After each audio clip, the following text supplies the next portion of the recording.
example, GFE refers to a girlfriend experience and provides a more intimate experience and blurs the boundaries between a financial transaction and a romantic relationship, typically including any and all sex acts, including up to vaginal and oral intercourse. I'm aware that the term donation is often used to refer to a person paying a fee to engage in commercial sex. Based on the above text messages and surveillance video, I believe that there is probable cause to believe that Duran did pay, agree to pay, or offer to pay another individual in a commercial sex act. Duran made such agreements on multiple dates between January 1st, 2023 and November 1st, 2023, including but not limited to October 23rd, 2023. These agreements were with at least one of the operators of the brothel phone and were agreements to engage in commercial sex with women advertised on the brothel website. That's the end of the report. So, Attorney Cooper, your client received notice of this hearing. His appearance was not waived. I am not inclined to hear testimony from you without his presence. Based on the evidence presented today, I find that there is sufficient evidence to establish probable cause to issue a criminal complaint.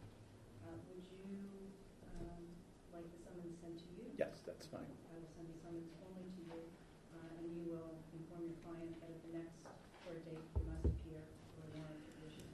Understood. Thank you. Thank you, Madam Mayor. This hearing is concluded.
Docket number 2352, AC 2317. Again, docket number 2352, AC 2317.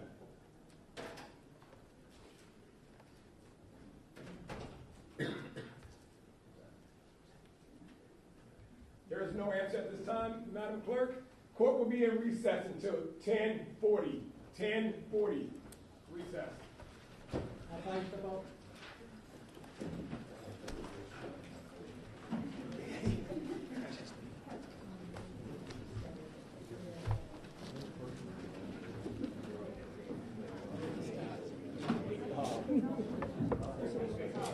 Yes.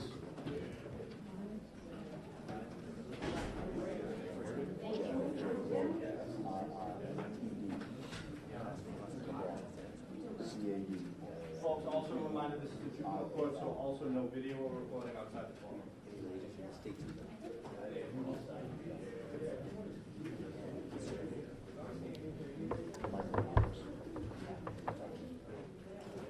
Sergeant Detective. Who's cross?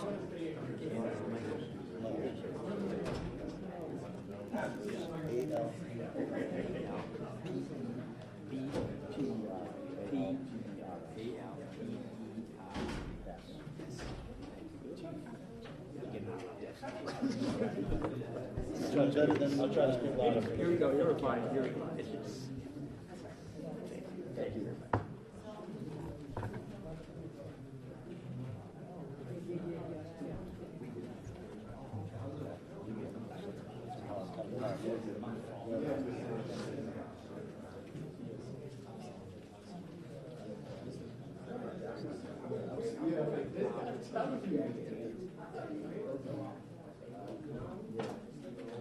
Oh, yeah.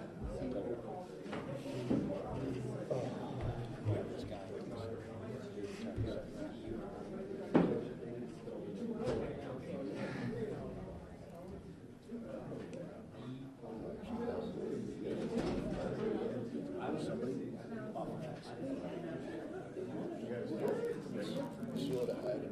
Looked like a pumpkin. I got a haircut yesterday.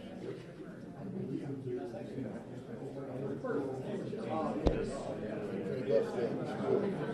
Nice. Oh, you did?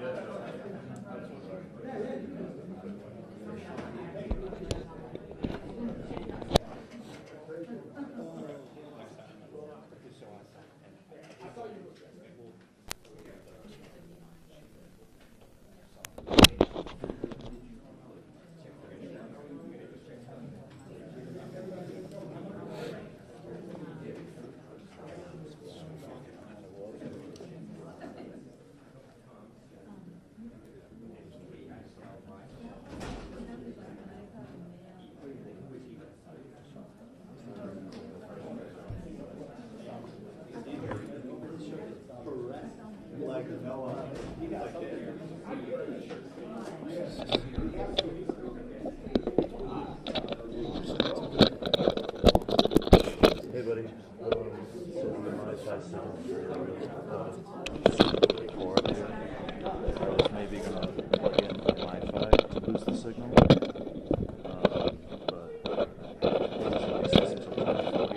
I guess I could hustle out there right now. Yeah, I might do that. I'm gonna run outside. I was gonna see if I should be. Sounds good. Yep. Copy that, buddy.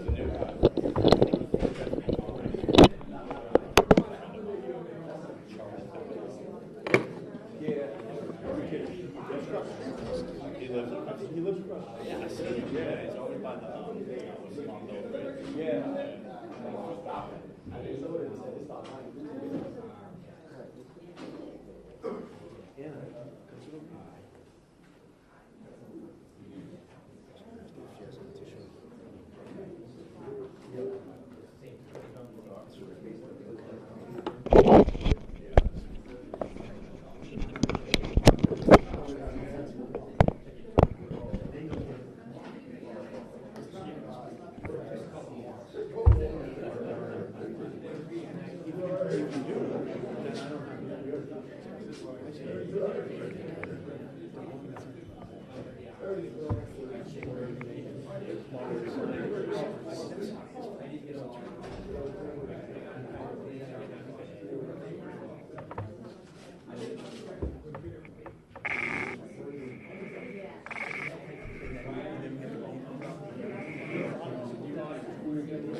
But they would say that here, they don't say Which is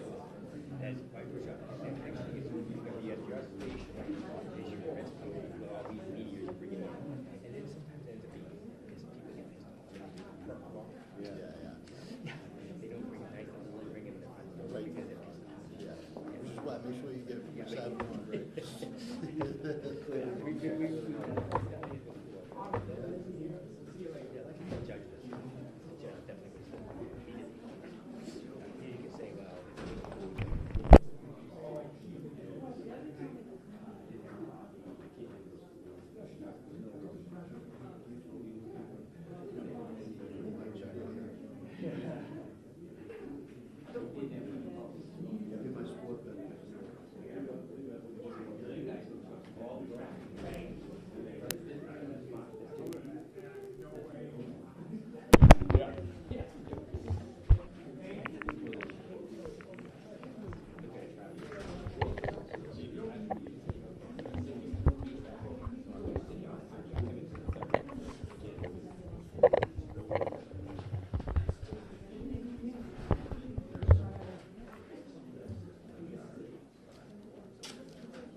That's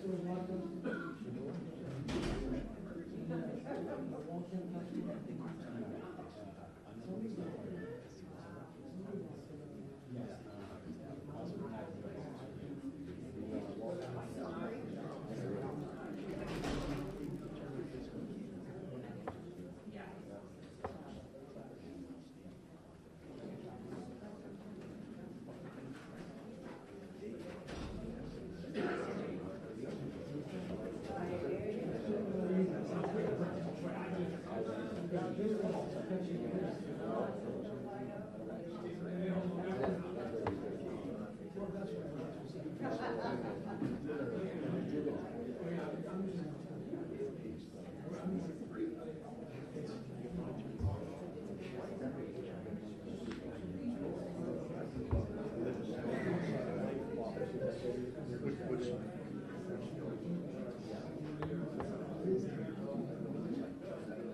continuing.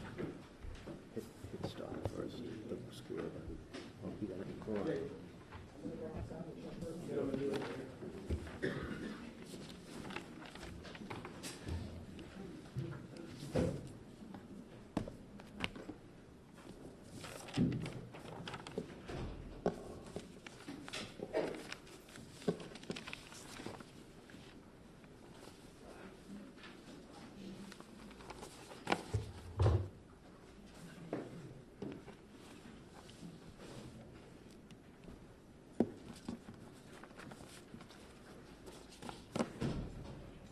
Docket number 2352, AC 2317.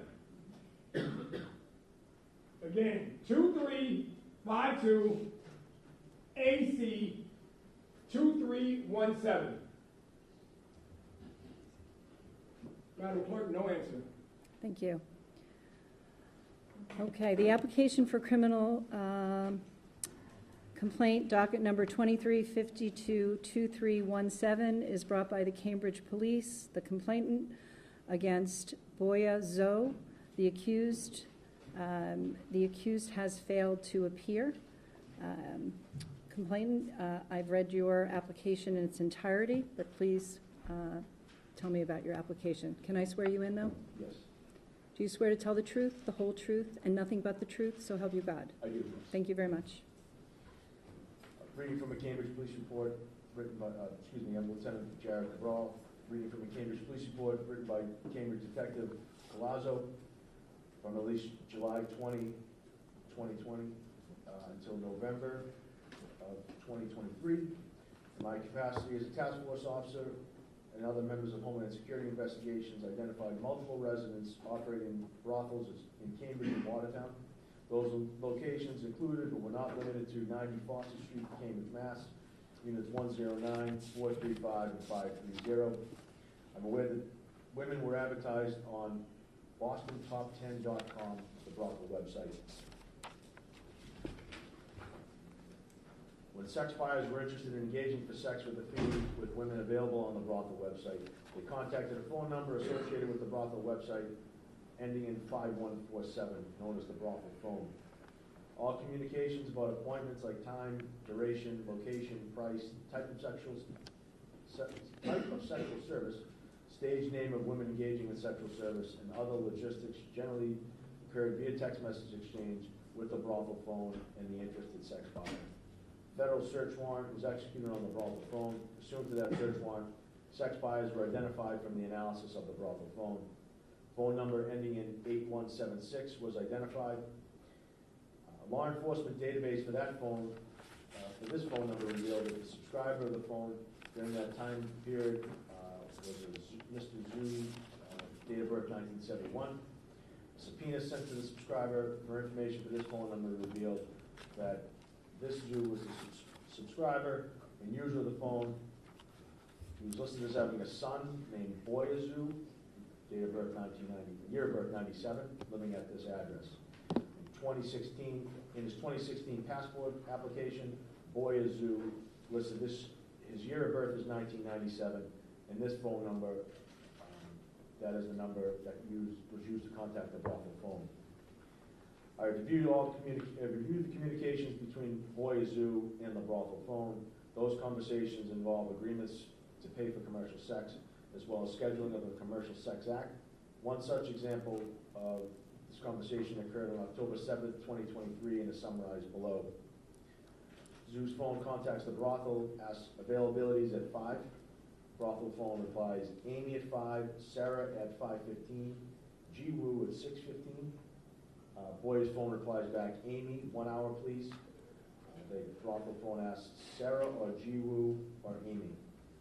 There's no discount for BB. If you get caught making direct deals with girls, we won't accept any more appointments. If you go into the GFE and upgrade to BB, please pay first. Brothel phone tells them to pick one of the above. Zhu's phone replies, the brothel phone confirms GFE 1 hour, 350. Zhu's phone replies back, yes. Brothel phone confirms 5 p.m. 5 p.m., Amy, GFE, $350, 90 Foster Street, Cambridge, Mass. I say thanks. Zoo replies back later on in the lobby. We say, okay, please wait. Brothel phone directs him to room 435. We say, enjoy. Thank you for waiting. Zoo's phone says, thank you. Based on the above, coupled with my training and experience and familiarity with this investigation, I believe that Boyer Zoo agreed with another, that is the user of the brothel phone, to engage in commercial sex with an unidentified female with the stage name of Amy for 60 minutes for the price of $350. Based upon the above, I'm aware that the text messages that Zoo, from the text messages that Zoo indicated that he was present at the brothel at approximately 4:52 p.m. Eastern Standard Time. I pulled surveillance footage from this date and approximate time from the publicly accessible 4th floor of the 90 Foster Street apartment building. I observed a male enter unit 435 at approximately 4:56 p.m. and exit 435 at approximately 5:49, consistent with the amount of time that Zoo paid for commercial sex. I reviewed a photograph on file at the Mass R&B for Boyer Zoo. God bless you. And compared it to the surveillance footage that I reviewed, described above. The appearance of the person in the Boyer Zoo R&B photograph is consistent with that of the person in the surveillance footage at that location. Based on my training and experience, I'm aware that some of the abbreviations used in the text message exchange between Boyer Zoo and the brothel phone are commonly used in the commercial sex trade. For example, GFE refers to girlfriend experience, provides a more intimate experience, and blurs the boundaries between a financial transaction and a romantic relationship, typically including any and all sex acts, including up to vaginal and oral intercourse. I'm aware that the term donation is often used to refer to a person paying a fee to engage in commercial sex. Based on the above text messages and surveillance video, I believe there's probable cause to believe that Boyer Zoo did pay, agree to pay, or offer to pay another individual to engage in commercial sex. Boyer Zoo made such agreements under multiple dates between January 1st of 23 and October 7th of that year, including but not limited to October 7th, 2023. These agreements were with at least one of the operators of the brothel phone and were agreements to engage in commercial sex with women advertised on the brothel website. The end of the report. Thank you. Based on the evidence presented today, I find there is sufficient evidence to establish probable cause to issue a criminal complaint. Mr. Zoe will receive a summons to appear in Cambridge District Court in a few weeks, and if he fails to appear, the court will issue a warrant for his arrest. Thank you. This hearing is ended.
The next hearing will be starting shortly.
AC 2321.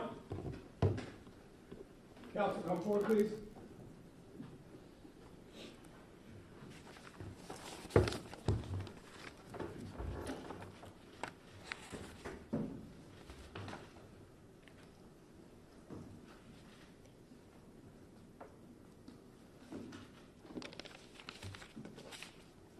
And counsel, your name is?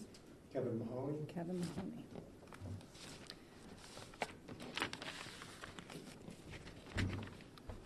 The application for criminal complaint, docket number 2352 AC 2321, is brought by the Cambridge Police, the complainant, against David LaCava from Waltham, Mass. Counsel, can you confirm for me that the address that appears on the application is the correct address for Mr. LaCava? Madam Clerk, he has moved, Okay, but he did receive notice. I have notice. I'm here. He's aware of the court date. okay. Okay, thank you. And your client is not appearing? I apologize, Madam Clerk, but he will not be here today. Okay. Your client received notice Yes. that his appearance was not waived. Thus, I am not inclined to hear any testimony without his presence. Okay? Understood? Okay, understood. Thank you. I'm going to hear from the prosecutor. If you would raise your right hand. Do you swear to tell the truth, the whole truth, and nothing but the truth? So help you God. Yes, I do. Thank you. Lieutenant Jared Brothel, Cambridge Police. Reading from a Cambridge Police report written by Cambridge Detective Palazzo from at least July 2020 until November 2023. In my capacity as a task force officer and other members of the Homeland Security investigations identified multiple residences operating as brothels in Cambridge and Watertown. Those locations included, but were not limited to 90 Foster Street, Cambridge, Mass. Units 109, 435, and 530. I'm aware that women were advertised on the BostonTop10.com, known as the Brothel website. When sex buyers were interested in engaging in sex for a fee with women available on the Brothel website, they contacted a phone number associated with the Brothel website, which ends in 5147, known as the Brothel phone. All communications about appointments like time, duration, location, price, type of sexual service, stage name of women engaging in sexual service, and other logistics generally occurred via text message exchange with the brothel phone and the interested sex buyer. A federal search warrant was executed on the brothel phone. Pursuant to that search warrant, sex buyers were identified from the analysis of the brothel phone. A phone number ending in 9309 was identified. A law enforcement database search for this phone number revealed that the user of this phone number during that time period was David LaCava, year of birth 1978. This phone number was also linked to LaCava's 2023 passport application.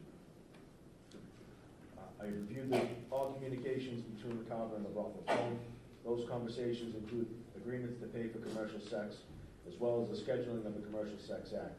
One such example of a conversation occurred on August 10th and August 11th, 2023, is summarized below.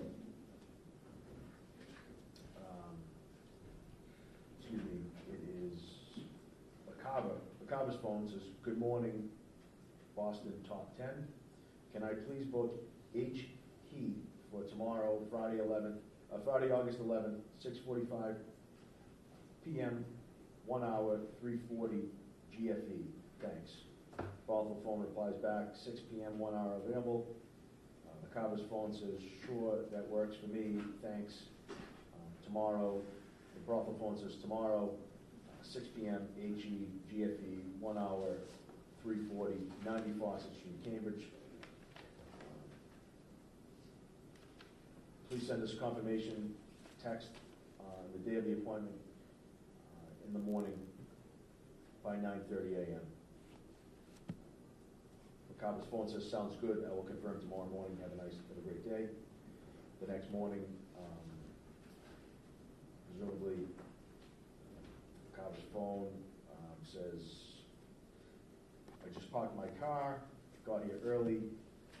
Brothel phone says, "Please wait." LaCava's phone says, no worries. Brothel phone says, let me know at the side door.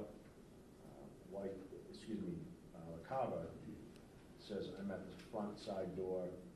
It says, in. The Brothel phone directs him to room 109. Joy. LaCava replies back, simply the best. She is still better than all the rest. Smiley face emoji. You have a lot of good ones too. Based on the above, coupled with my training and experience and familiarity with this investigation, I believe that LaCava agreed with another, that is, the user of the brothel phone, to engage in commercial sex with an unknown female with the stage name of H. He for 1 hour for the price of $340. Based upon the above, I'm aware that from text messages that LaCava indicated he was present at the brothel phone at 5:58 p.m. Eastern Standard Time. He was given a unit number, that's room 109 at 5:59. I pulled surveillance footage of this for this date in approximate time from the publicly accessible first floor at 90 Foster Street apartment building in Cambridge. I observed the male enter room 109 at 5:59 p.m. and exit room 109 at approximately 6:53 p.m., consistent with the amount of time LaCava paid for commercial sex. I reviewed a copy of the photograph on file at the Mass R&B for David LaCava and compared it to surveillance footage that I reviewed described above. I believe that the LaCava R&B photo and the surveillance footage appears to depict the same person. Based on my training and experience, I'm aware that some of the abbreviations used in the above text message exchange between LaCava and the brothel phone are commonly used in the commercial sex trade. For example, GFE refers to girlfriend experience, provides a more intimate experience and blurs the boundaries between a financial transaction and a romantic relationship, typically including any and all sex acts, including up to vaginal and oral intercourse. I'm aware that the term donation is often used to refer to a person paying a fee to engage in commercial sex. Based on the above text messages and surveillance video, I believe there's probable cause to believe that LaCava did pay, agree to pay, or offer to pay another individual to engage in a commercial sex act. LaCava made such agreements on multiple dates between January 1st and November 5th of 2023, including but not limited to August 10th and 11th, 2023, to engage in commercial sex acts on August 11th. These agreements were with at least one of the operators of the brothel phone and were agreements to engage in commercial sex with women advertised on the brothel website. That's the end of the report. Thank you. Good morning, Madam Clerk. Good morning. Mr. LaCava is not present, and he apologizes for his decision to decline the invitation to be here or his obligation to be here. As you know, Madam Clerk, you do have a great deal of discretion here, and that discretion was actually in the Supreme Judicial Court case, Trustees of Boston University versus Clerk Magistrate. They upheld your discretion, and I would ask you to exercise your discretion on behalf of Mr. LaCava. In this case, Madam Clerk, as you may be aware, it was investigated by the U.S. Attorney's Office, and as based on at least one website posting by the U.S. Attorney's Office, 2,800 contacts were obtained from Mr. Lee's phone. So of the 2,800 contacts, only 28 individuals are being accused formally of this offense, and the police, and this is no criticism of them, not at all, they have exercised their discretion and limited the applications for criminal complaint against only those people who had in excess of 400 text message type contacts with the so-called brothel. So not everybody is going to be exposed here criminally. Not everybody here is going to be prosecuted. Not everybody here is going to be penalized. So it's just a very small number of people that that are at risk here. And my client is not one of the individuals, Madam Clerk, that anybody in the media is going to be interested in. He's a software engineer, doesn't hold any government clearances. He was up until this, well, technically he's still married, but because of the allegations in this case, his marriage has fallen apart. He's in the process of getting divorced. He has done, and I've resolved a couple of these prostitution type cases in the past. Usually what's required is an individual participate in the 4-hour prostitution prevention class. My client has already completed that class, and I have a copy of the certificate if you'd like to see it, Madam Clerk. So, Counselor, we're here for probable cause. Okay. There is also a letter from his therapist. He's been in therapy bi-weekly since January 2024. And I have a letter that explains the therapist's interactions with Mr. Klakaba and provide the court with a little bit of a better understanding of perhaps why he made the decisions that he did. And would the court be interested in a letter from Ms. Vargas? Again, counsel, I appreciate your zealous advocacy for your client. I told you at the beginning of this hearing I was not inclined to hear testimony since your client was noticed to appear today and he failed to appear. I've extended some courtesy to you to make a few comments. If you would like that to become part of the record, which it may become part of the record, I believe that the probable cause is there to issue this complaint. I'd be happy to take that, but again, that's your call. I appreciate everything that you said about your client, and if you would like to say a little more on the record, you're welcome to. Out of all the aspects of my job, the discretion that I am afforded in show cause hearings to weed out cases that should not be in the criminal justice system is something that I am most honored and proud of. However, if there is probable cause in a case, I will not continue it, which is the beauty of show cause hearings. In some cases, being able to continue a hearing, but I will not continue it without the consent of the complainant and or a victim that is involved in the case. Mr. Prosecutor, would you be willing to leave this case open for a period of time? No, we would not. So I am finding probable cause in this case. Is there anything else you would like to say on the record? I feel obligated to mention that he did 72 hours of volunteer work, and I don't really have anything else to add, Madam Clerk. Okay. You've always been very fair to me, and I appreciate it. Absolutely. Based on the evidence presented today, I find that there is sufficient evidence to establish probable cause to issue a criminal complaint in this case. Counselor, your client needs to appear in Cambridge District Court in a few weeks. Do you wish that the summons be sent to your address and your address only? That would be perfect. Okay. And you will advise him that if he does not appear on that date, a warrant could issue for his arrest. I will do that. Thank you very much. Thank you, Madam Clerk. Thank you for your time. This hearing is concluded.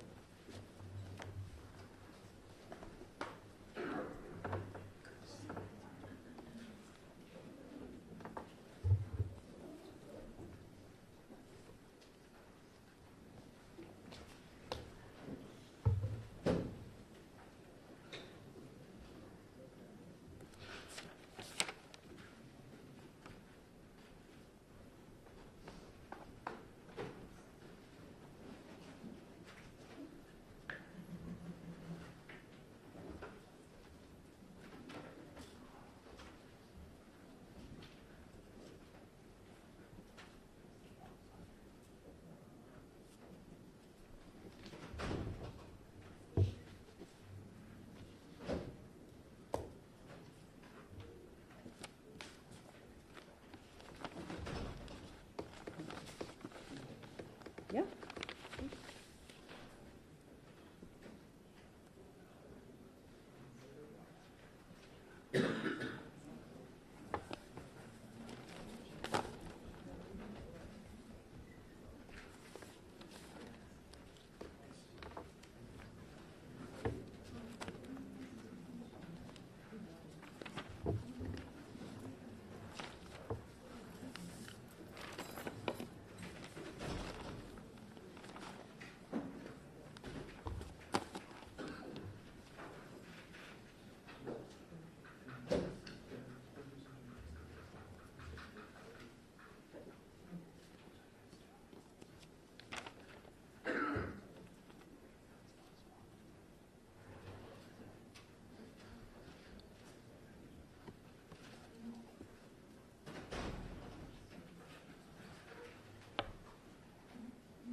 Docket number 2352, AC 2320.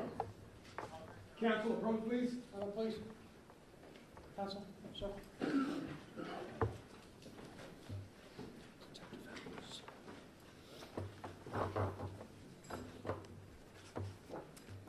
Good morning. My name is Sharon Casey. I'm the Clerk Magistrate of the Cambridge District Court. The application for criminal complaint, docket number 2352 AC 2320, is brought by the Cambridge Police Department, the complainant, against you, Mr. Mark Zhu. Counsel, can you confirm for me that the accused address is still in Lincoln, Massachusetts? Yes, Madam Clerk. Thank you. The purpose of this hearing is to determine whether or not there is probable cause to issue a criminal complaint formally charging you with the criminal offense of one count of sex for a fee, alleged to have occurred on August 16th of 2023 in the city of Cambridge. This hearing is not a trial to determine guilt or innocence. That will come later if a complaint issues today. The burden of proof is on the Cambridge Police Department to show me that there is probable cause that a criminal offense was committed and that you committed it. Probable cause is a very low legal standard.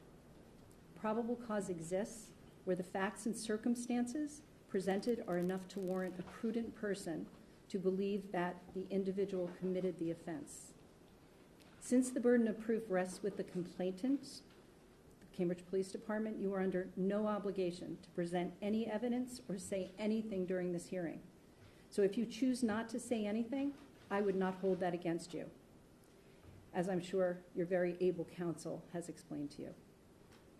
Please note, however, that if you do choose to speak today, that you should understand these proceedings are being recorded, and there's a possibility that something that you say might be used against you at a later time, either to show that you admitted something or you testified differently today than at trial. As for the process, I'm going to hear from the complainant first, and then I will hear from your attorney and or you, and I will give you the same opportunity to testify and present any evidence that you want me to hear. Last thing, neither party can interrupt each other during the course of the hearing.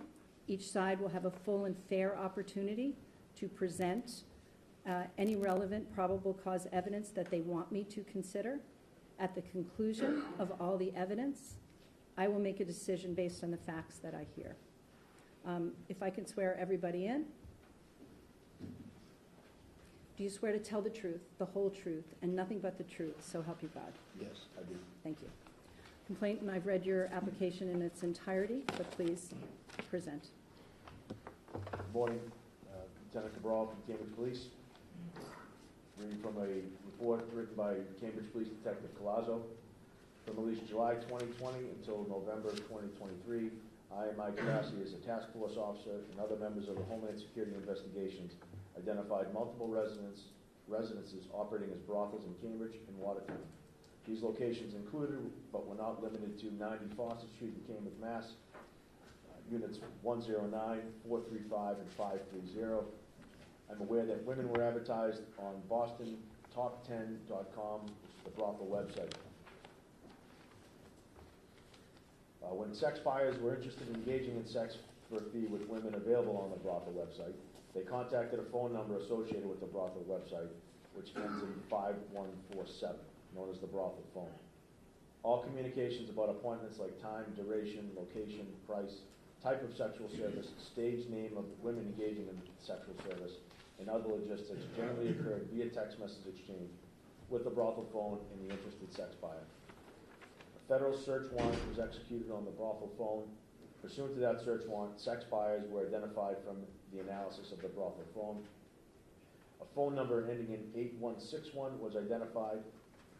A law enforcement database search for that phone number revealed the subscriber of this phone number during that time period was Key Zhu, date of birth, year of birth 1959. Zhu had a son listed as Mark Zhu, date of birth, year of birth 1996. Mark Zhu has listed a residential address in the RMV in Lincoln, Mass. And examination of the brothel phone revealed that Mark Zhu texted his image and likeness to the brothel phone from this phone number in order to undergo the verification process, which would allow him to engage in commercial sex with women at the brothel locations. He also identified himself in text messages as Mark. A subpoena sent for the subscriber information for this phone number revealed Kizu, who I believe to be Mark's father, as the listed subscriber for this phone number. I have reviewed the communications between Mark Zhu and the brothel phone.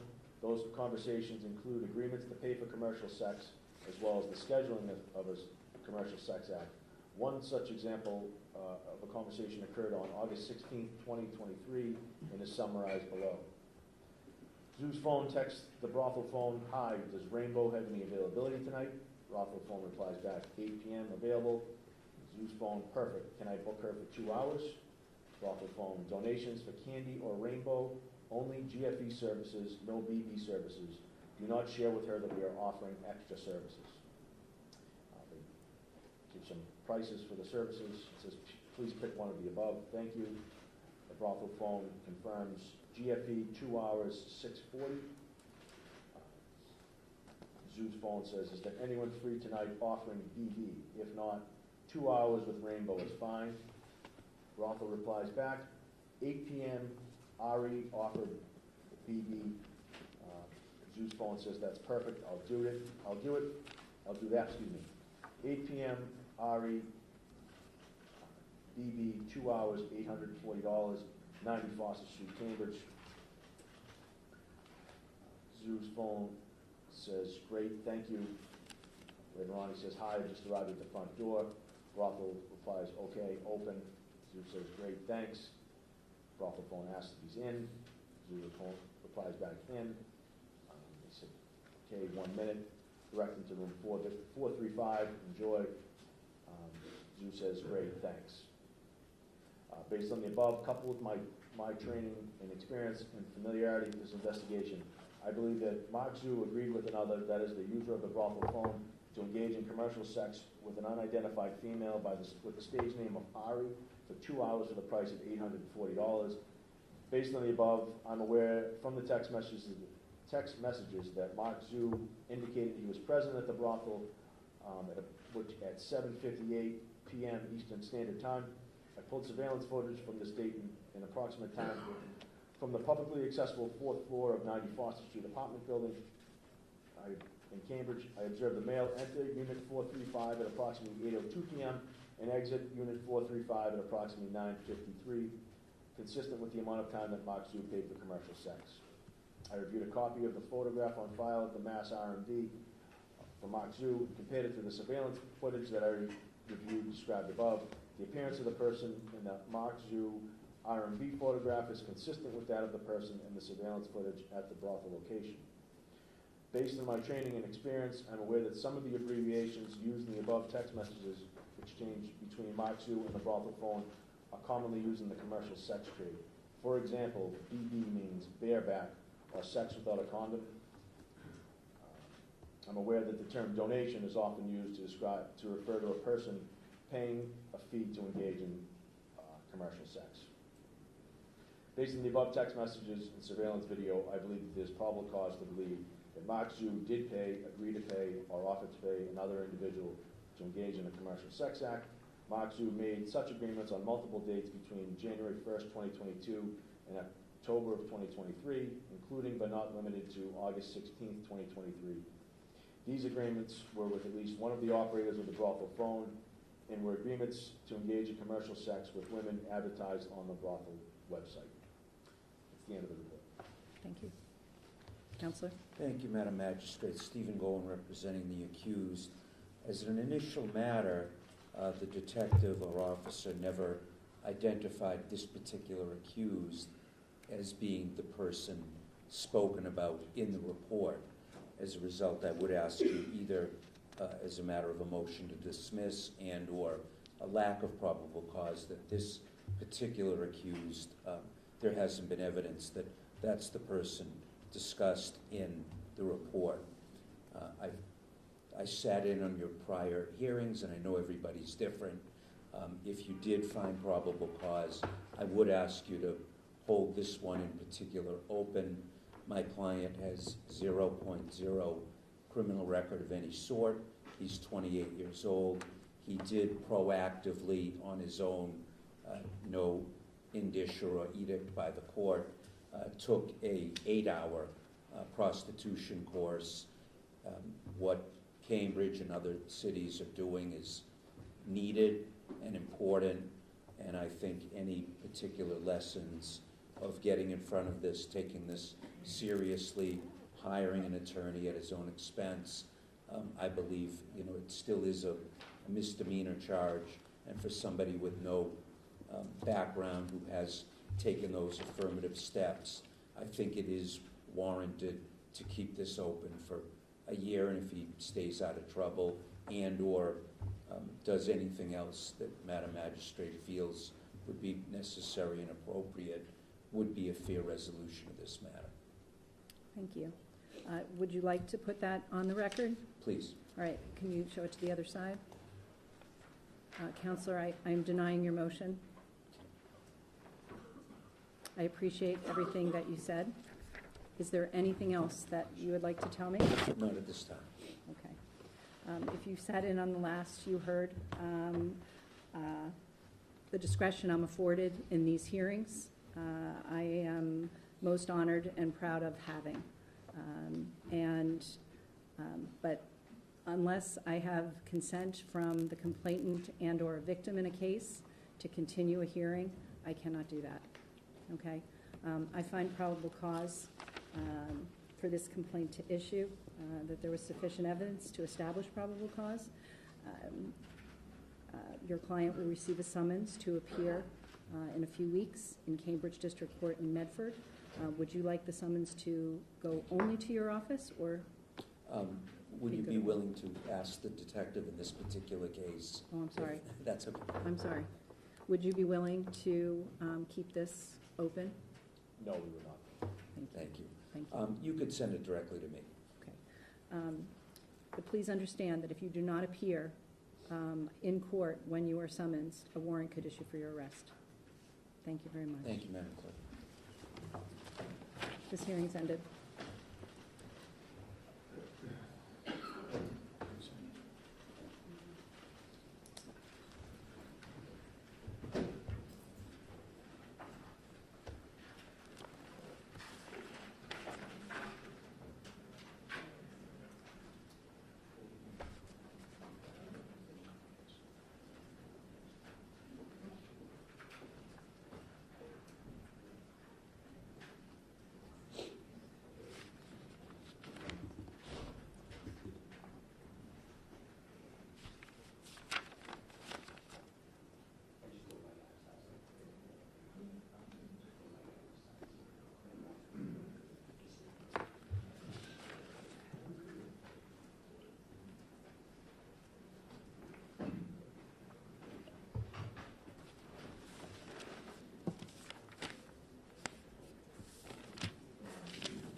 docket number 2352, AC 2338.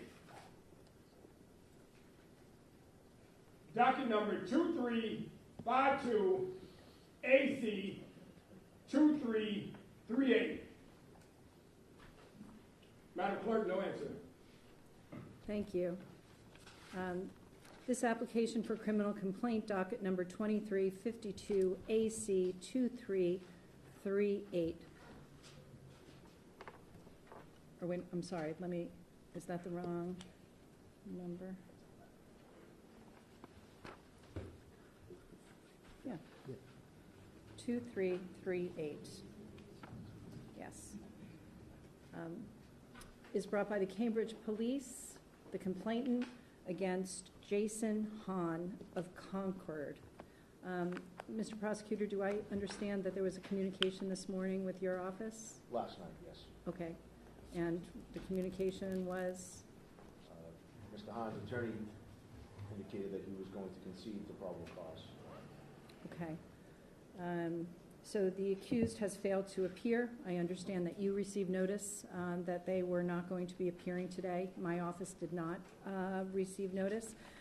So I am going to hear from you. I would like to hear, I've read the complaint application in its entirety, but I would like to hear from you. Okay. Do you swear that the information that you are going to testify to is true to the best of your knowledge under the pains and penalties of perjury, so help you Yes, God? it is. Thank Yes, you. I do. Lieutenant Jared Cabral from Cambridge Police, reading from a Cambridge Police report written by Cambridge Police Detective Colazzo from at least July 2020 until November 23, in my capacity as a task force officer and other members of Homeland Security investigations identified multiple residences operating as brothels in Cambridge and Watertown. These locations included, but were not limited to 90 Fawcett Street in Cambridge, Mass. Units 109, 435, and 530. I'm aware that women were advertised on BostonTop10.com, which is the brothel website. When buyers were interested in engaging in sex for a fee with women available on the brothel website, they contacted a phone number associated with the brothel website, which ends in 5147, known as the brothel phone. All communications about appointments like time, duration, location, price, type of sexual service, stage name of women engaging in sexual service, and other logistics generally occurred via text message exchange with the with the brothel phone and the interested sex buyer. A federal search warrant was executed on the brothel phone. Pursuant to that search warrant, sex buyers were identified from the analysis of the brothel phone. Phone number ending in 0198 was identified. A law enforcement database search for this phone number revealed that the user of this phone number during that time was Jason Hahn, year of birth 1995. This phone number was also linked to Hahn's passport application. A subscriber information for the phone number is listed to Jason Hahn of Concord, Mass. I reviewed the communications between Hahn and the brothel phone. Those conversations involve agreements to pay for commercial sex, as well as the scheduling of a commercial sex act. One example of such conversation occurred on August 10th, 23, and is summarized below. Hahn's phone text, who is available today? Brothel phone replies back, Sarah, Luca, H, he, and Candy. Hahn's phone replies, any chance H, he is in Cambridge? Brothel phone says, she is. I'm curious, Hahn's phone says, I'm curious, is H.E. available at 6:15 p.m. in Cambridge? Brothel phone asks for 1 hour, 6 p.m. available. Hahn's phone says, okay, I'll take it. Brothel phone says 6 p.m. H.E. GFE, 1 hour, 340. Hahn says yes. Skipping ahead.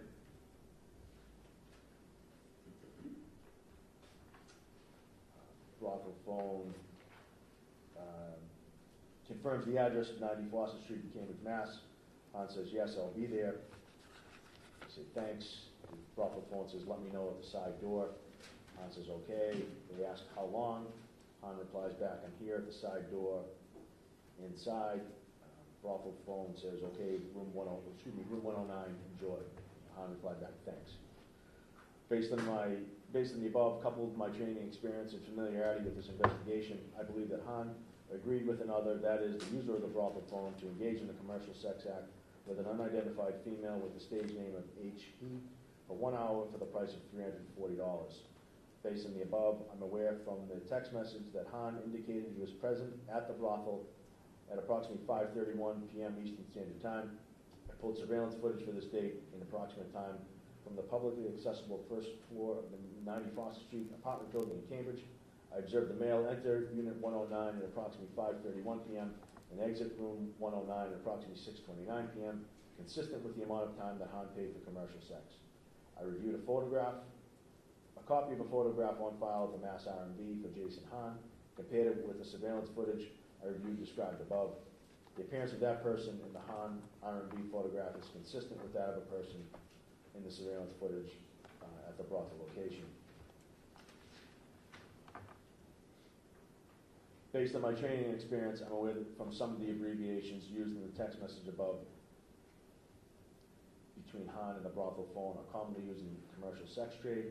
For example, GFE refers to girlfriend experience and provides a more intimate experience and blurs the boundaries between a financial transaction and a romantic relationship, typically including any and all sex acts, including up to vaginal and oral intercourse. I'm aware that the term donation is often used to refer to a person paying a fee to engage in commercial sex. Based on the above text messages and surveillance video, I believe there is probable cause to believe that Han did agree to pay, or offered to pay another individual to engage in the commercial sex act. Han made such agreements on multiple dates between January 1st, 2022 and November 5th, 23, including but not limited to August 10th, 2023. These agreements were with at least one of the operatives of the brothel phone and were agreements to engage in commercial sex with women advertised on the brothel website. That's the end of the report. Thank you. Based on the evidence presented today, I find there is sufficient evidence to establish probable cause to issue a criminal complaint. The accused will receive a summons to appear in Cambridge District Court in a few weeks for arraignment, and if he fails to appear, a warrant will issue for his arrest. That's the end of this hearing. Thank you.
Are they here as well? So let's take a break. Yeah, he says they're not here, so let's take a break till noon. Sure. All set.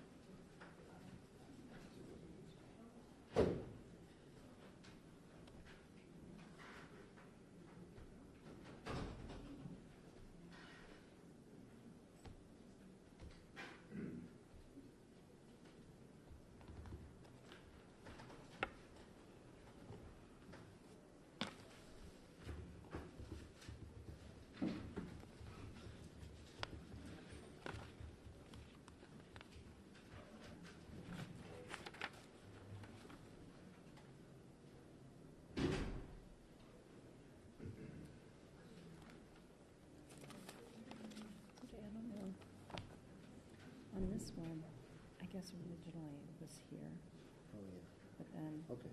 so, I don't know. Wait a minute, right here. Okay. Okay, yep. Sounds good. Thank you.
Mhm.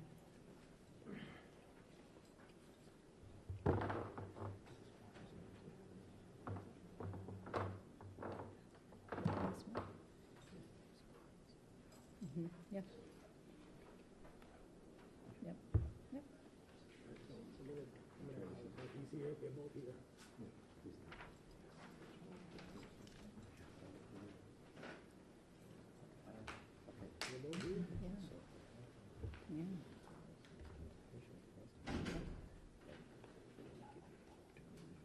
Yep.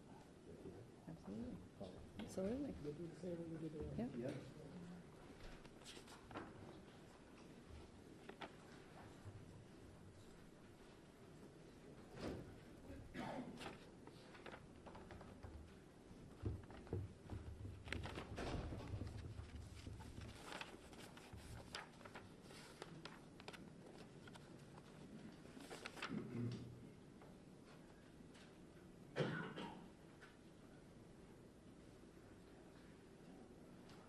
I wonder who the attorney is.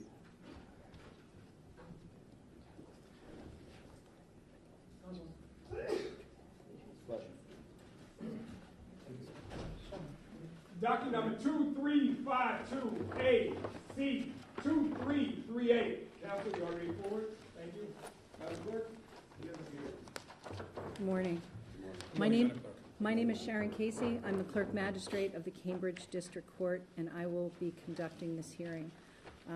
My apologies, there was some miscommunication with the prosecutor's office last night. I didn't see the communication, so I'm not sure what happened. Counsel, for the record. I'm Attorney John Pensa. on behalf of John Mr. Pensa, okay. Yes. I see your notice of appearance. Thank you. My apologies for any miscommunication. No problem. And Madam Clerk, I did send a submission ahead of time to your office. I just wanted to, and I also provided it to the police prosecutor by email. I just wanted to ensure that it was received. Okay, so the prosecutor, I did not receive anything, but did we? I do have an extra copy for you, Madam Clerk. Yes, and is that something that you want on the record? It is, yes. Okay, and you've provided a copy to the prosecutors? Absolutely. Okay, Yeah. Thank you. thank you. Okay, thank you very much. This application for criminal complaint, docket number 2352 AC 2338, is brought by the Cambridge Police Department, the complainant, against you, Mr. Jason Hahn of Concord, Mass. Counsel, can you confirm for me that the address that appears in the application is still the current address? Yes, I believe so, yes. Thank you very much. The purpose of this hearing is to determine whether or not there is probable cause to issue a criminal complaint, formally charging you with the criminal offense of one count of sex for a fee, alleged to have occurred on August 10th, 2023, in the city of Cambridge. This hearing is not a trial to determine guilt or innocence. That will come later if the complaint issues. The burden of proof is on the Cambridge Police Department to show me that there is probable cause that a criminal offense was committed and that you committed it. Probable cause is a very low legal standard. Probable cause exists where the facts and circumstances presented are enough to warrant a prudent person to believe that the individual committed the offense. Since the burden of proof rests with the complainant, you are under no obligation to present any evidence or say anything during this hearing. So if you choose not to, I will not hold that against you, as I'm sure your very able counsel has already explained to you. Please note, however, that if you do choose to speak today, you should understand that these proceedings are being recorded, and anything that you say may be used against you at a later time, either to show that you admitted something or that you testified differently today than at trial. As for the process, I'm going to hear from the complainant first, then I will hear from your attorney or you if you choose to speak, and I will give you the same opportunity to testify. However, if any parties have any evidence they'd like me to consider, it must be shown to the other side. I believe that you presented both of us with a copy of what you wanted. In advance. Thank you, Madam. Thank you.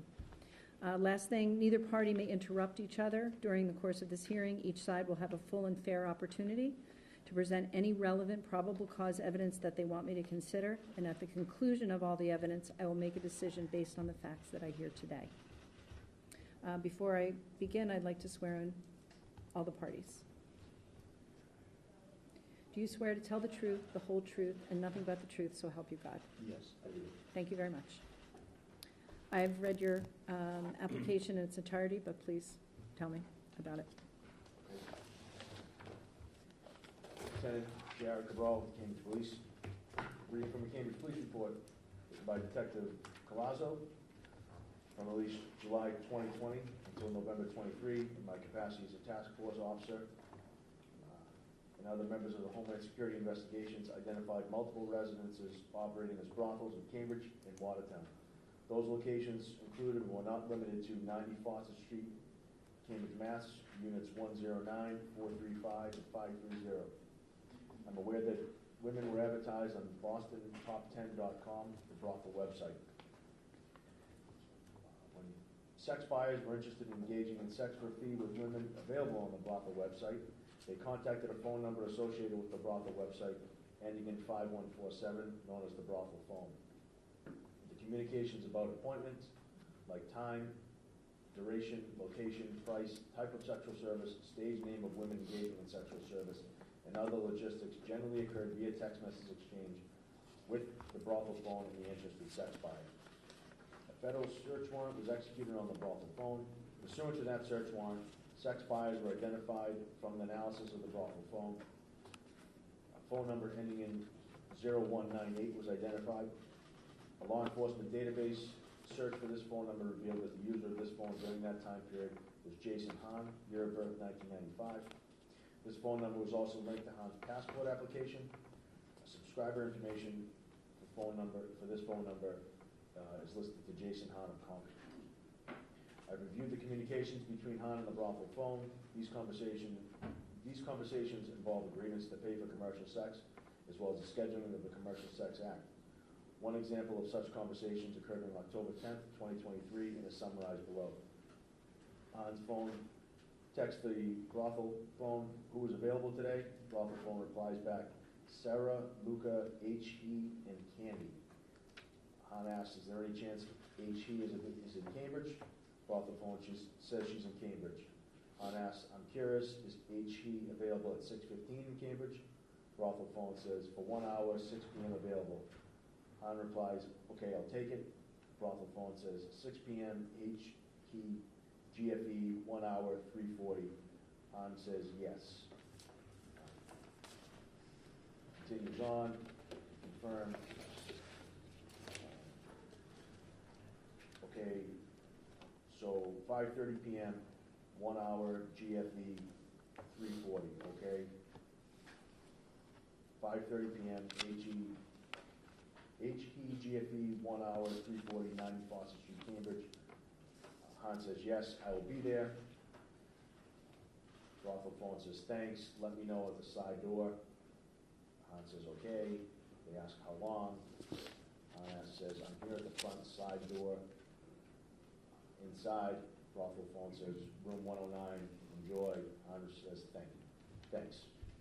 Based on the above, coupled with my training and experience and familiarity with this investigation, I believe that Han agreed with another, that is, the user of the brothel phone, to engage in commercial sex with an unidentified female with the stage name of H.E. for 1 hour for the price of $340.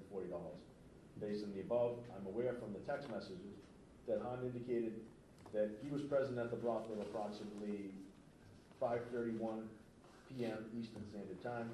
I pulled surveillance footage from this date and approximate time for the publicly accessible first floor of 90 Foster Street apartment building in Cambridge. I observed the male enter Unit 109 at approximately 5:31 p.m. and exit Room 109 at approximately 6:29 p.m., consistent with the amount of time that Han paid for commercial sex. I reviewed a copy of the photograph on file at the Mass R&B for Jason Han and compared it to the surveillance footage that I reviewed described above. The appearance of the person in the Han R&B photograph is consistent with that of a person in the surveillance footage at the brothel location. Based on my training and experience, I'm aware that some of the abbreviations used in the above text message exchange between Han and the brothel phone are commonly used in the commercial sex trade. For example, GFE refers to girlfriend experience and provides a more intimate experience and blurs the boundaries between a financial transaction and a romantic relationship, typically including any and all sex acts, including up to vaginal and oral intercourse. I'm aware that the term donation is often referred to as a person paying a fee to engage in commercial sex. Based on the above text messages and surveillance video, I believe there's probable cause to believe that Han did agree to pay, or offer to pay another individual to engage in a commercial sex act. Han made such agreements on multiple dates between January 1st, 2022 and November 5th, 23, including but not limited to August 10th, 23. These agreements were with at least one of the operators of the brothel phone and were agreements to engage in commercial sex with women advertised on the brothel website. That's the end of the report. Thank you. Counsel?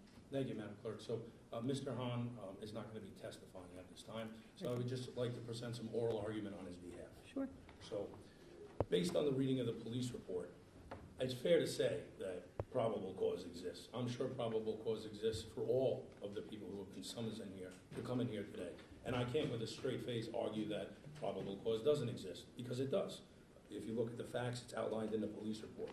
But what I can tell you is some information about Mr. Han and why I think that this court should make an exception for him in this particular circumstance. He sits before you today. He's a young man, 29 years old, has no criminal history whatsoever in the Commonwealth of Massachusetts or any other state.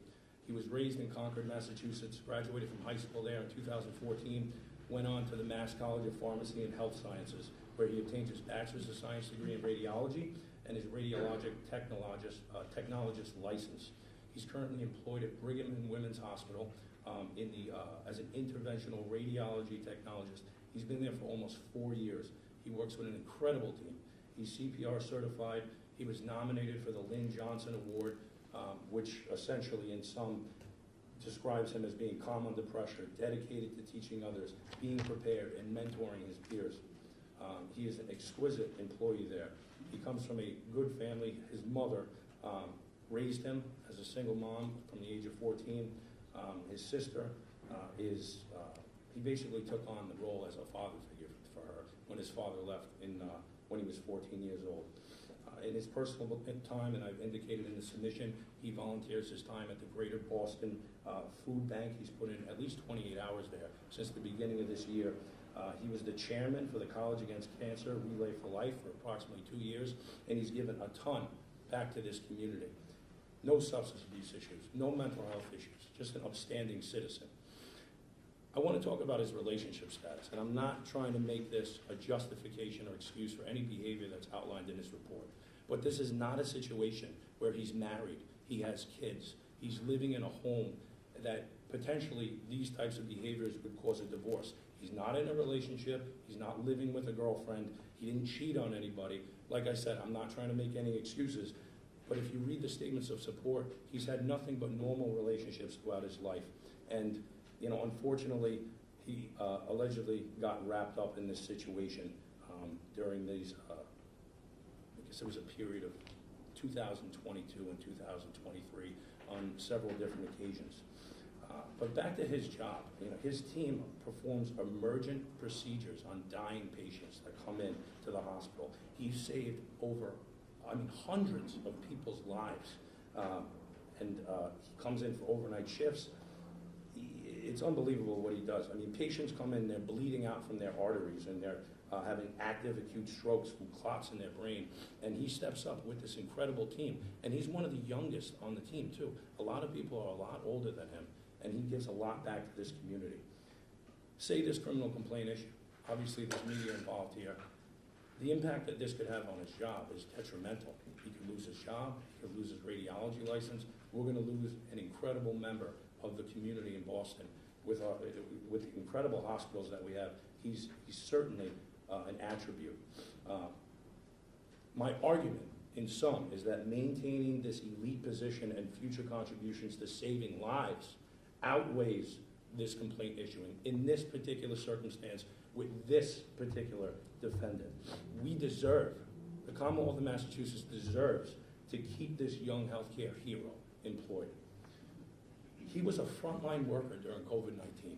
We all remember what happened then. It was a scary time. It was unknown times. He was working 7 days a week doing chest x-rays on people that were in very serious conditions. He got COVID-19 3 times himself, but he stepped up every single day, not only for the Commonwealth of Massachusetts, but for this country.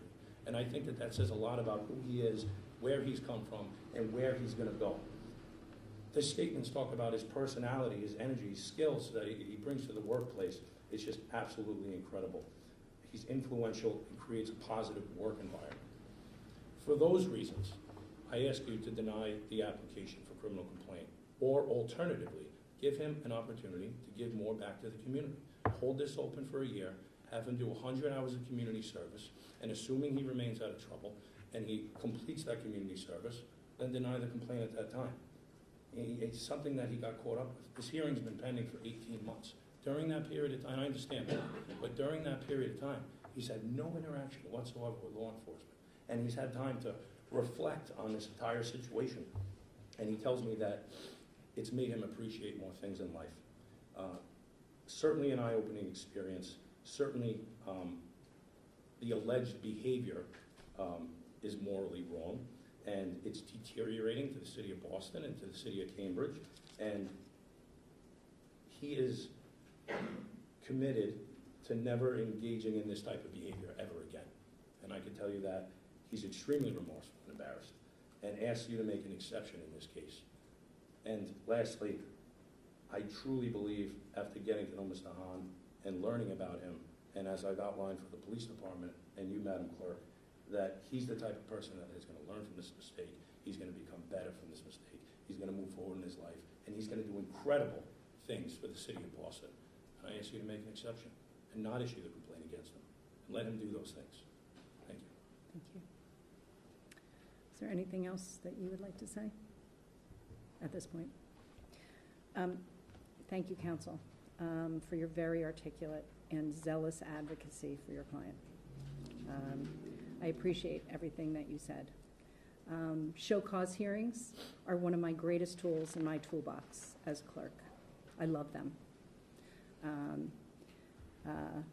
The discretion I'm afforded in these show cause hearings to help people avoid the criminal justice system are something that I'm honored and most proud of. However, if there is probable cause, which you have conceded that there is probable cause in this application for criminal complaint, I will not continue a hearing without the consent of the complainant and/or a victim that is in a case. In this case, complainant, would you be willing to continue this case for a certain amount of time? No, we would not. Based on the evidence that I heard today, I find that there's sufficient evidence to establish probable cause to issue a criminal complaint. A summons is going to be sent out. Would you like it to be sent to you, or would you like it to be sent to both of you? Send it to me. Okay, I will send it to you. But please understand,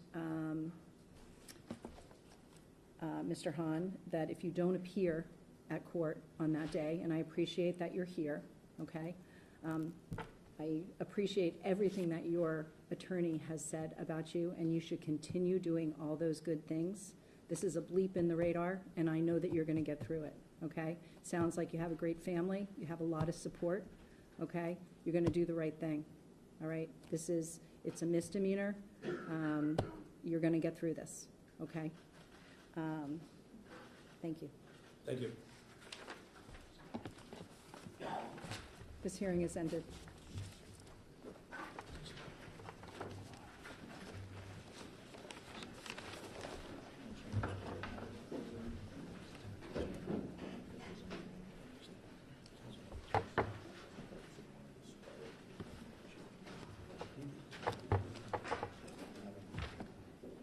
Counsel? There is a lot of private information in this.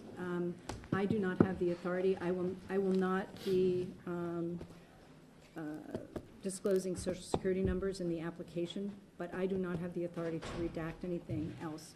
Would you like to take this back and redact any information that you do not want public? Because once I accept this and, you know, the Sure. application, That's a the great idea. complaint issues, Thank you. I need you to. Thank you very much.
They're doing it.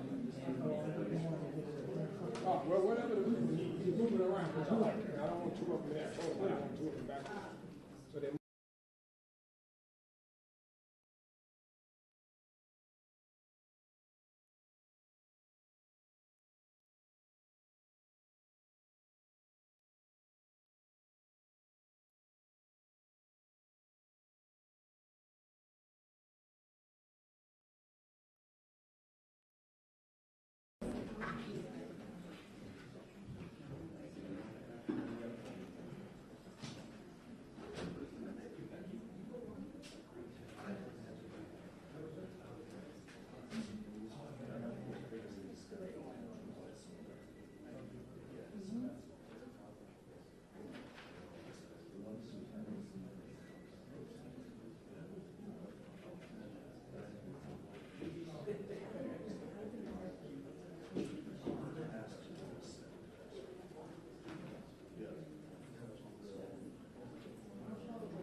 Good afternoon, Madam Magistrate. Good morning.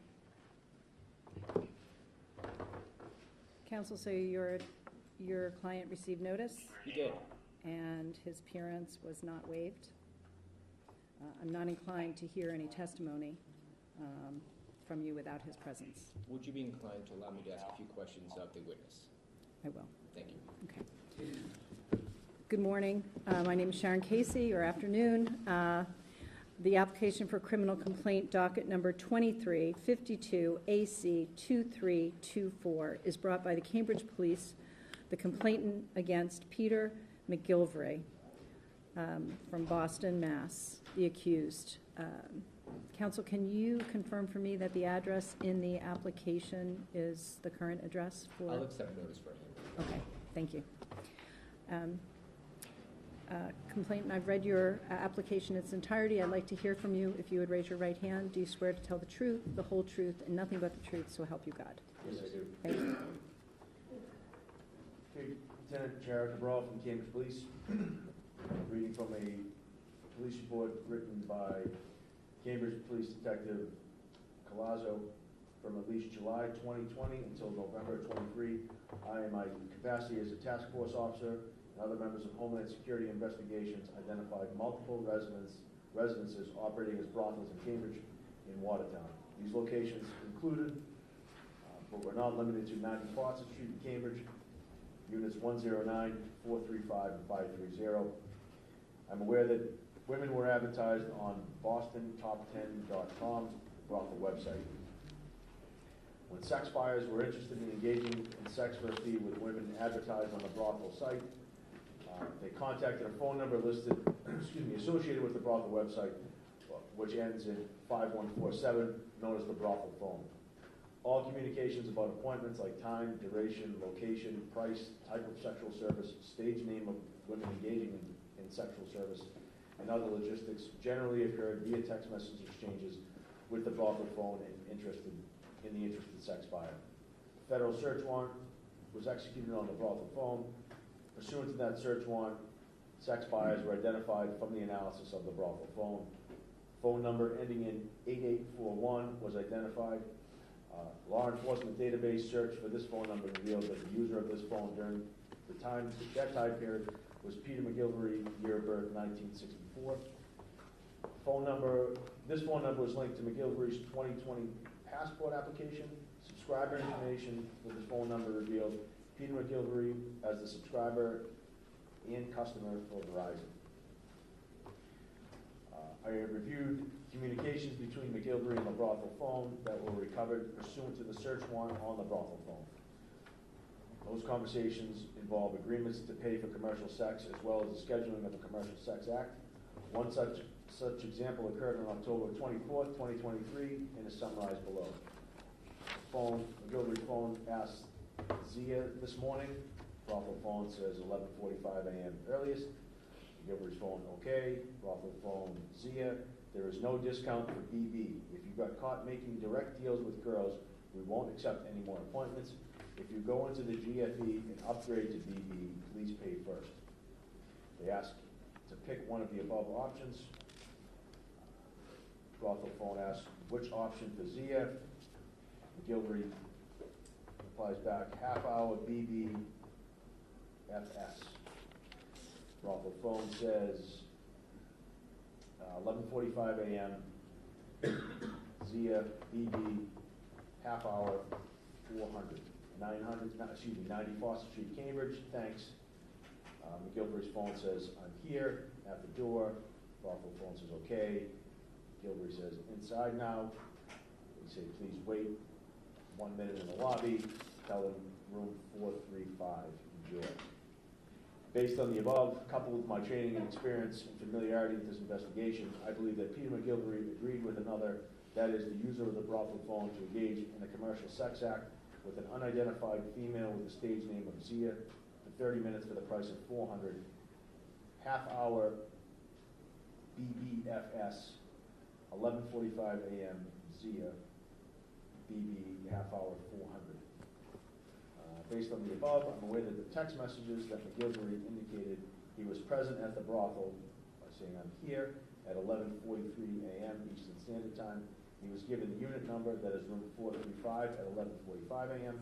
I pulled surveillance footage of this date and approximate time from the publicly accessible fourth floor of 90 Foster Street, apartment building in Cambridge.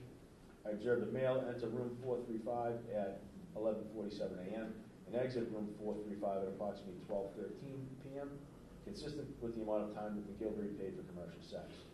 I reviewed a copy of the photograph on file at the Mass R&B for Peter McGilvery and compared it to the surveillance footage that I reviewed described above. The appearance of the person in the McGilvery R&B photo is consistent with that of the person in the surveillance footage at the Brothel location.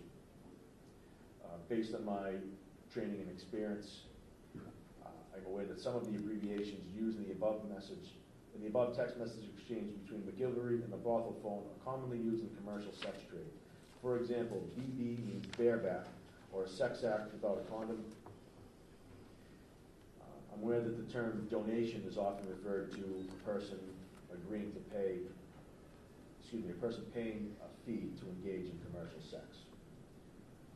Based on the above text messages and surveillance video, I believe there's probable cause to believe McGilvery did pay, agree to pay, or offer to pay another individual to engage in a commercial sex act. McGilvery made such agreements on multiple dates between January 1st, 2023 and November 1st, 2023, including but not limited to October 24th, 23. These agreements were with at least one of the operators of the Brothel phone and were agreements to engage in commercial sex with women advertised on the Brothel site. That is the end of the report. Thank you. Counselor? Good afternoon. Afternoon. You testified, and it states in the report, that subscriber information for phone number ending in 8841 revealed that my client as the subscriber and customer for Verizon. Is that correct? Yes. So all of the contacts from the phone of interest from 8841 were from a Verizon phone number in this case. Is that correct? Yes.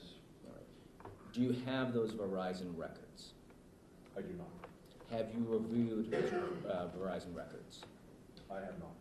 Has any police officer or law enforcement agent in connection with this investigation reviewed those Verizon records? I'm unaware of that.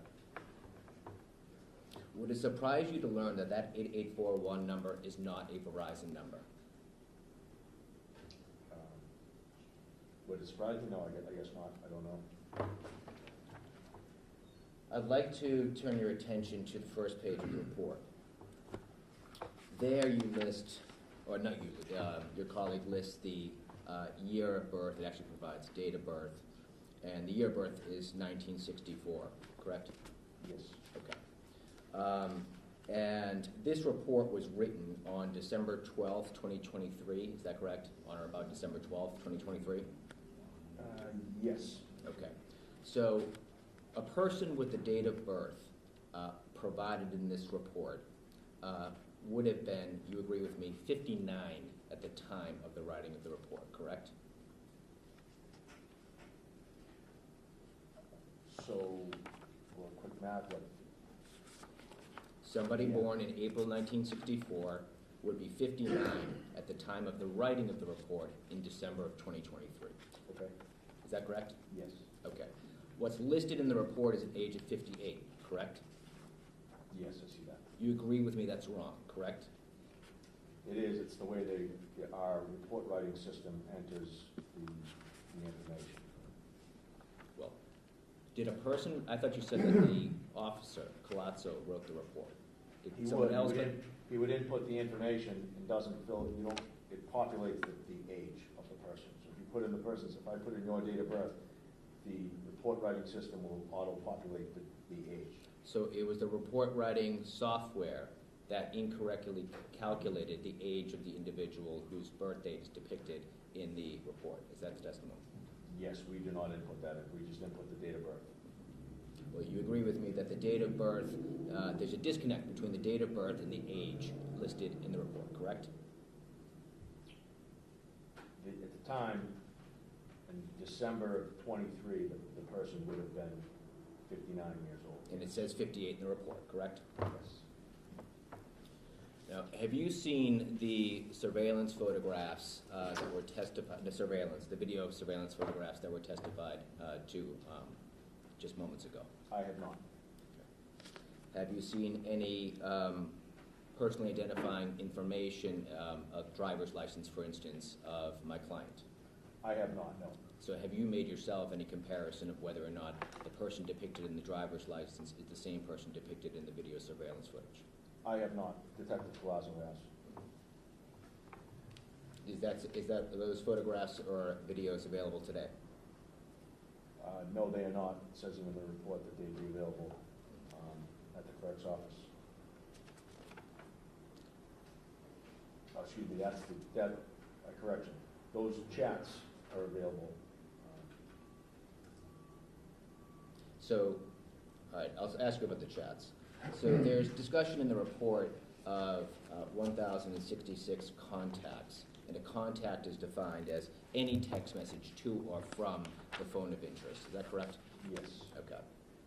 So no one's saying in this report that the 8841 number sent 1,066 contracts. Rather, it's just the total number of individual text messages to and from that phone, correct? I'm not sure what the difference is. Okay, so whether or not it was the 884 number sending a text, or whether or not it was the 8841 number receiving a text, that's what constitutes a contact, correct? I would say the way I understand it is a text sent and a text received back would be two. Okay, yes. All right. So in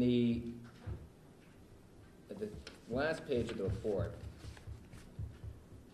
page 3 of 3, there's a list of dates when it's alleged that my client visited the building.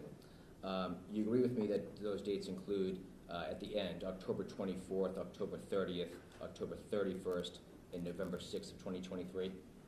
That's what it says, yes. All right. And I turn your attention to the discussion of the text messages. You agree that the number of contacts were counted between a period of January 1st, 2023 and October 16th, 2023. Is that correct?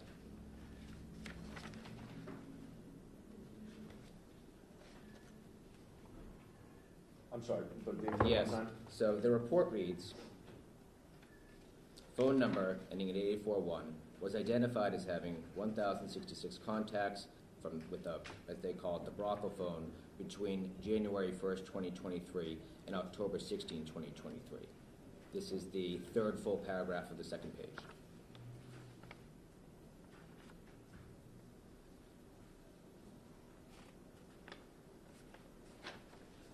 Yes. Okay. So those are the dates, yeah. So those 4 dates, going back to page 3 that I just read to you, October 24th, October 30th, October 31st, and November 6th, 2023, are outside the window of the counted contacts, correct? Yes, they are. It is nonetheless, but outside of the number of contacts. Okay, so you don't know on any individual date how many contacts were sent to and from that 8841 number, correct?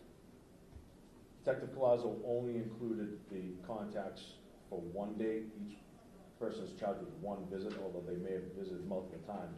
But this text communication, the chat communication, is exclusively for October 24th, 2023. From the Verizon number ending in 8841, correct? That's correct. I have nothing further.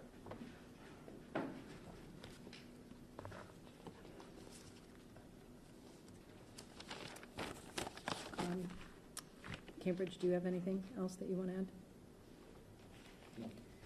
Based on the Madam Magistrate, if I may, just for a point of clarification, a paragraph that I didn't read, but Detective Palazzo says, I'm aware through my investigation that sex buyers were often saved in the brothel phone by their first name, race, and year of birth.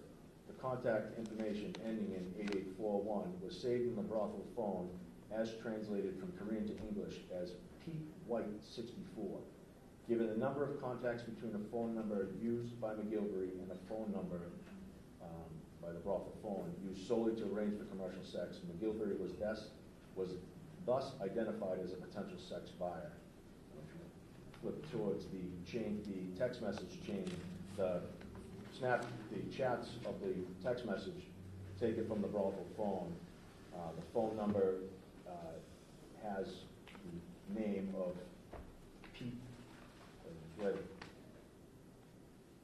Pete White 64.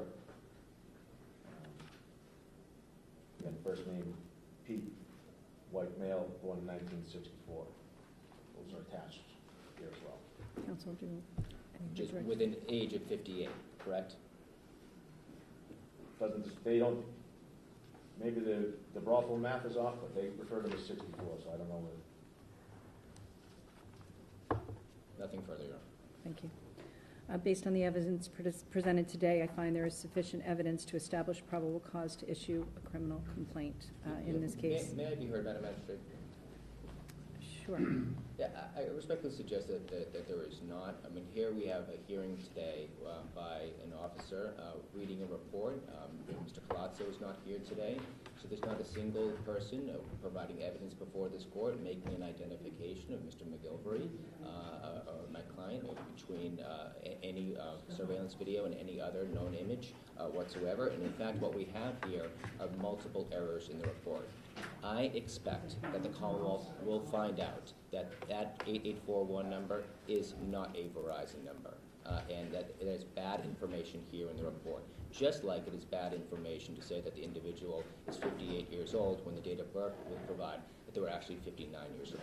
There are mistakes being made in these reports, and that a person should be entitled to a report that has been 15 months or so in the making, that we should be here today testifying with accurate information.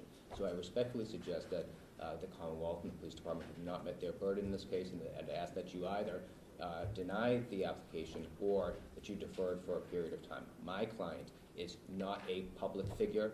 He is not a government official. He is not an elected official.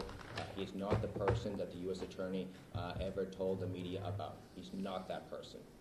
And so in light of all this, and in light of the mistakes in the information, and the conflicting evidence in the report, including about the subscriber services of the phone number at issue, I'd ask that you deny the complaint or hold it open for a period of time and then dismiss the complaint. Thank you, counsel, for your zealous advocacy. Everything is noted. That is denied. One prosecutor can speak for the other. They read the report. I believe there's probable cause established within this report to issue the criminal complaint.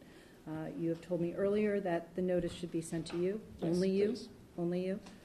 Okay, and you will advise your client that if he does not appear on the date of arraignment, a warrant could issue for his arrest. Yes. Thank you very much. Thank you. This hearing's over.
2788.